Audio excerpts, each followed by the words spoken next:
In February of 2016, I was in a really dark place. And then a game called Stardew Valley came out, and with it my days seemed to get brighter. Now, the dark place was northern Scotland, and my days got brighter because the sun started rising earlier, but that doesn't detract from the fact that Stardew Valley is a delightful, delightful game. And it just turned 5 years old, so this is my tribute. Hi folks, my name is Adam and I like to make tiny nerdy things. Today I'm going to show you how I turned the farmhouse from Stardew Valley into a fully fledged tabletop house. My usual process for building something like this is to just start cutting. I'm not really a big fan of measuring, so I usually don't. However, I was hyper aware that this could easily become a video of a grown man making a dollhouse, and while there's nothing really wrong with that, it's not really my thing.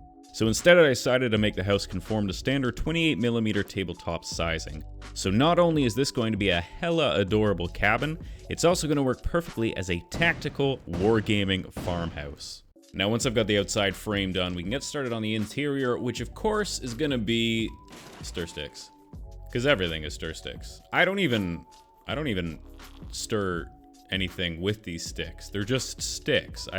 When I drink my coffee, it's just black. I have no reason to own stir sticks outside of the fact that I think every single one of my builds involves stir sticks at some point, and I've developed a true hatred of them despite how often I use them. So what I'm doing here is aligning up the interior walls with some vertically placed stir sticks, making sure that there aren't really any gaps, and then once I've got them in place, I will weigh them down so I know that they are going to dry flat before I cut all the excess bits of stir stick off. Then instead of using more stir sticks for the outside of the house, I'm just going to use some foam. So once I've cut down to size and glued into place, I can start running my lines up the front of it to separate it into boards, which I can then use my pencil to draw on some general over-the-top wooden effect. Now, the reason that the outside is using foam versus using more of the stir sticks is that my original design was to have the outside of the building as useful as the inside of the building. I wanted it all to be at 28mm scale. However, once I started looking at the game as sort of a point of reference for how I wanted to build everything, I realized that the outside of the building is not the same size as the inside of the building. The inside of the building is maybe twice the size of the outside, and the doorway doesn't line up. Like, nothing actually lines up with how it ought to be. And I guess that's the beauty of a video game with separate, like, levels and areas that load when you enter a door frame. But it does make for a slightly awkward build, so I had a couple ways of getting around this. The easiest one that I ended up doing was I just opted to make the inside on a smaller scale. So while the outside of the building is roughly 28mm, the inside is probably about half that. To make the door, I just took a thin piece of foam, chopped out a window, stuck a door handle on it, and then jammed the whole thing on a pin. This way we have a fully functional farm door. Now I've got a template for how large the house will be once it's built, as well as how big the porch should be, as well as the little lean-to where all the wood gets stored. Once I've got that traced out on a piece of foam, I can start laying out my floorboards for the porch.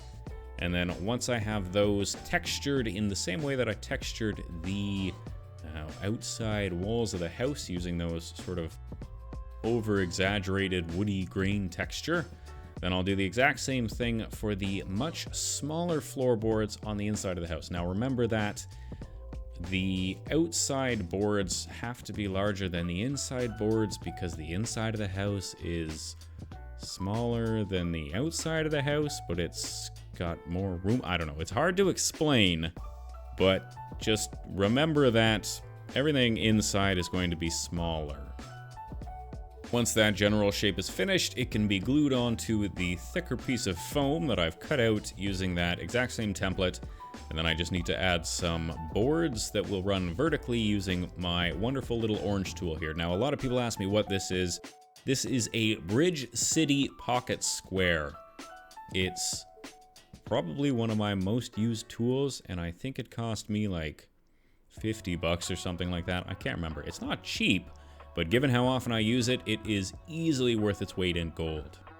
In the game, there are a couple pieces of your floor that are broken, so I'm going to do the exact same thing on my boards, and then I will make some bricks wherever I haven't filled that wood in. So I'll just draw a straight line down the middle of it, and then chop some fairly large, sort of stony, bricky dealies into them, and then use a little aluminium foil and my tweezers to give it a nice rocky texture, as well as sort of a used, less flat, perfect look.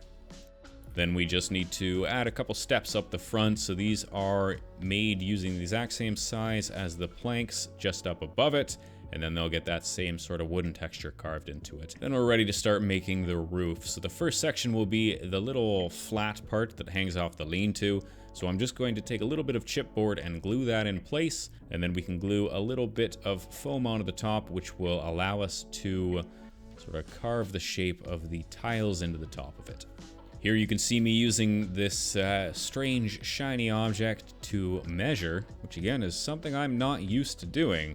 But once I've measured the roof and cut out a couple pieces of foam, I can get to shaping the tiles for the roof. First step is just to carve out the size of the tiles, and then I'll take the back side of my X-Acto knife to round each of those sort of into one another, so that when they're looked at from the side, they kind of look like overlapping shingles. Then I'm going to chop out one of the shingles on the back end of the roof, and this will be the spot where the chimney from the fireplace goes through. Then I just need to glue the two sections of the roof together at 90 degrees, and I've cut some little beams that will fit neatly in between the two parts. And then we're on to making the cap shingles. So this will be the little shingly dealies that will sit across the top so that you don't see that unsightly beam through the middle of it. These will be held in place just using a little bit of white glue. So all you need to do is bend them in place, and then you basically sit here for like 16 hours while you wait for the glue to dry. You try all different methods of doing it before you peel them all off, and then realize you really ought to have just stuck with hot glue. So now our base needs a base. So I'm going to base our base on this chipboard base, and then using a little hot glue, I'm going to glue our base in place. Once I've glued our base in place, I'll realize that this was a mistake and peel it off, because I need to leave room around the outside for our brick wall. Now, the bricks are a lot of fun to make. Basically, you cut them down into whatever size you need. I think I went with 1 centimeter by 1 centimeter by 2 centimeters. Throw them into a yogurt container, throw in a whole bunch of rocks, shake them all up, dump them out, inhale the wonderful rocky fumes, and then you are left with this wonderful, rounded, rocky-looking brick shape. Now, the observant among you may notice that this is not the same base that we just made, and that's because I realized that with the house glued in place, I can't actually get to any of the parts that I need to paint. So I need to build a wall separately and paint it and basically assemble everything first, and then I can glue it all together at the end.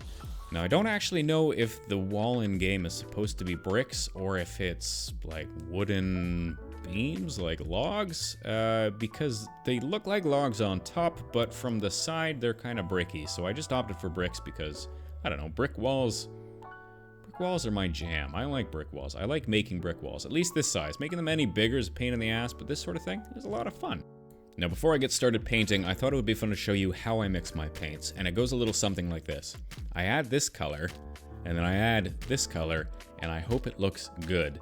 And I hope I made enough to finish the entire paint, because I don't know how I ended up with this color. And if I do end up running out of paint at any time during the build, then I end up with what I like to call the used car effect. Otherwise, I went with a brown base coat throughout the entire sort of wooden section of everything, and then highlighted all the beams and windowsills before using a nice dry brush with a lighter color over everything, and I finished it off with a nice sepia wash. The inside of the house, I opted to paint I won't call it a nice yellow, but I did paint it a yellow.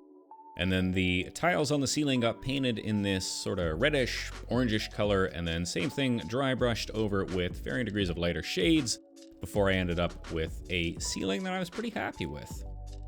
To make the logs that are in the lean-to, I went outside and I got some sticks, and then I snapped those sticks into smaller parts and cut them off at the end so that they were nice and flat.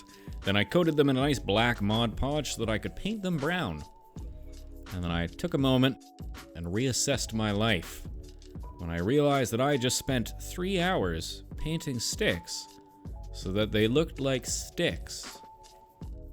We're now ready for the initial assembly. So the first thing to do is build the house, pop the door into place, attach it onto the base. Now I'm using a glue called Fabri-Tac, which is very sticky, holds its bond really well, and smells intoxicating. Then we can attach the individual beams along the outside of the shed, put the safety handrail in place, and fit the roof. Now, I'm not going to glue the roof down because I want the inside of this thing to be accessible, and we'll simply let gravity do its thing. Now, our hole needs to be filled, so I've chopped up a piece of foam into a square. Now, I know that's a rectangle, but once you put it in and then straighten it out, it should fill the gap in its entirety. But I don't want it to be a single piece all the way down, so I'm going to chop it in half and only have the ceiling part attached, and then I'll have the bottom part of the fireplace as its own separate entity. Then I'm going to carve out a section in the fireplace for the fire,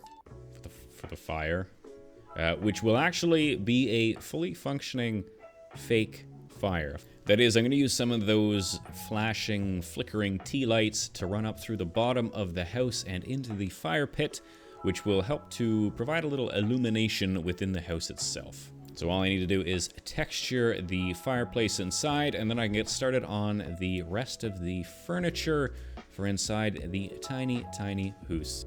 Now, I haven't gone into great detail on how I make my tiny, tiny furniture, but if you check out my Skyrim Breeze Home book nook, you could see how I make a hella lot of furniture in tiny, tiny, tiny fashion.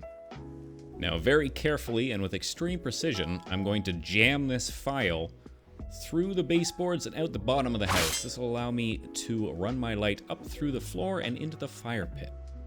And with that done, I can line up the fireplace and glue it down and then start adding in all the extra pieces. So I've got the little table with the cup or whatever the bowl is on top. There's a tiny chair. Then we've got our television set with a resin screen, nonetheless, to give it a nice shiny appearance. Then the bed will go in place, and there's even a tiny terracotta pot with a little plant jammed inside of it. Then I'll glue the external chimney section in place, and I'm ready to get started on the base. The brick wall has been base coated with a nice brick brown, we'll call this color, and then I'm going to start to highlight all the centers with a lighter variation of that same color. Now, this is one of the more advanced techniques I know. It's called just put paint on it and hope that what you've done doesn't ruin what you did earlier. It's a pretty common technique if you've watched any of my videos. Hope you don't ruin what you did before is a recurring theme on this channel, so otherwise, once we start to add in the green paint, it actually looks really good. I'm quite pleased with this, and I think that this gets the coveted North of the Border seal of approval. Well, it doesn't suck.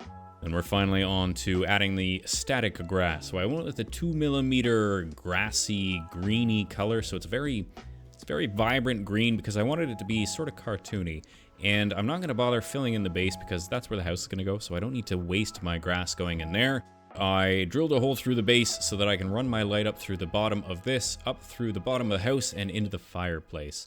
Then we're on to adding some flock in the bricks themselves. Now, I know the bricks don't have any moss growing on them in the game, but I like flock moss, and I wanted to add it, so I did. To be honest with you, I wanted to see a blue duck. Well, it's an excellent blue duck.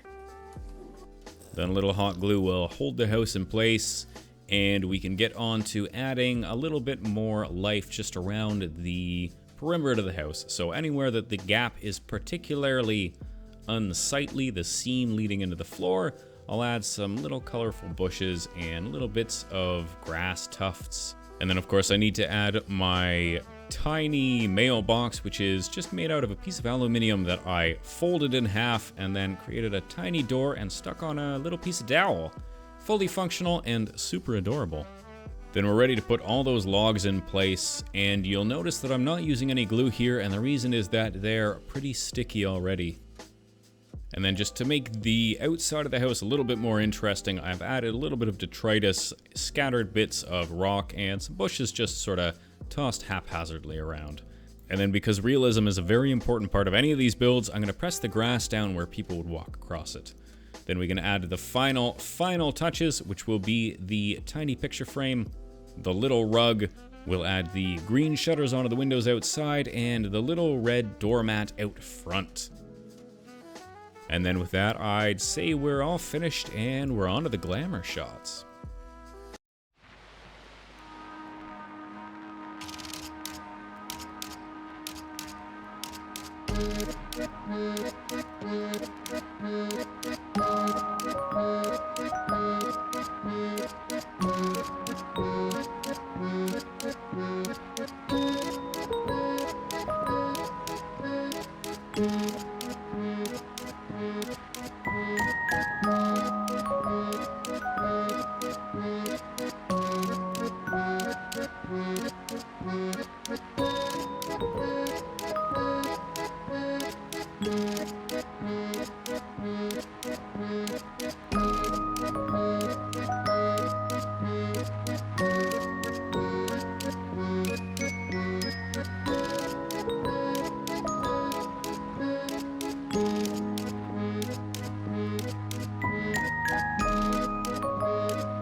There you have it, folks. I hope you enjoyed this one. I know I had a great time making it, and I can't think of a more suitable tribute to a truly, truly delightful game. Speaking of truly, truly delightful, thank you to my newest patron, Levi Partridge. You joined the hallowed few who are helping me to continue making these silly, silly videos about tiny, nerdy things. If you want to help the channel out, you can head on over to my Patreon. The link is in the description below. You can also purchase any single one of these silly little things that I make, and all proceeds go directly into making more of these sorts of videos. Of course, the best way to help out is to subscribe, like, and leave a comment. I try and read every single comment that you guys leave for me, so if I do manage to miss your comment, I only apologize, and you'll just have to continue leaving more until I get to you. Otherwise, I try and release a new video every single week, so if you like this video and you want more, well, come back next week. Cheers!